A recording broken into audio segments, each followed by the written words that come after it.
اقبال نے اسی لیے کہا تھا، مدینے کے گدا دیکھے دنیا کے امام اکثر، بدل دیتی ہیں تقدیر محمد کی غلامی اکثر۔ حضرت غوث پاک کا نام عبد القادر، آپ کی کنیت ابو محمد، آپ کے القاب ہیں محی الدین، محبوب سبحانی، غوث ثقلین، غوث اعظم،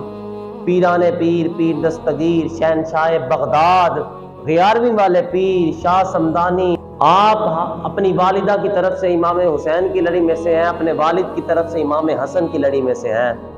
حضور علیہ الصلوۃ والسلام کی امت میں لاکھوں اولیاء پیدا ہوئے اور اولیاء پیدا ہوتے رہیں گے،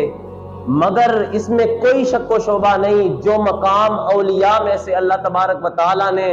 حضور محبوب سبحانی شیخ عبد القادر جیلانی کو عطا فرمایا، کسی اور کو نہیں عطا فرمایا۔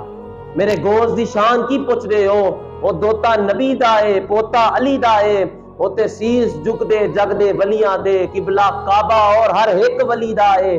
اون دے کرم دی حد بغداد دی نہیں، فیض تھاں تھاں تے گو سے جلی دائے، اونوں اوندی نہیں کدی بھی تھوڑا دی، منگتا جیڑا بھی گوس دی گلی دائے۔ آپ ریسرچ کر لیں، تحقیق کر لیں، ہر ولی اپنے دور میں چمکتا رہا،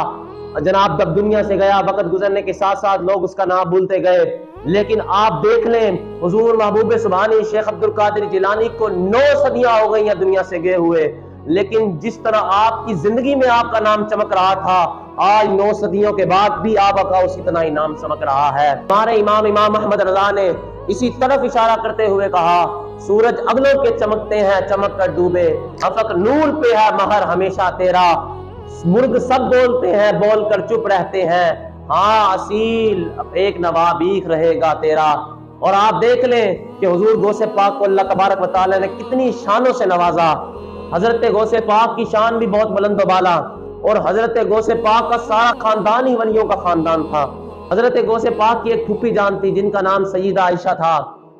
جیلان شریف کے لوگ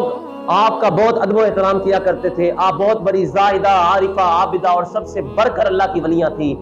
حضور غوث پاک کی پھوپھی جان آپ بہت بڑی پھر اللہ کی ولیاں تھیں۔ جیلان شریف کے اندر آپ کے لوگ جیلان شریف کی آپ کا بہت ادب و احترام کیا کرتے، اگر ان پر کوئی مصیبت آ جاتی، کوئی مشکل آ جاتی تو آپ سے دعا کرواتے، اللہ تبارک و تعالیٰ آپ کی دعا کے صدقے اس مشکل کو دور کر دیتا۔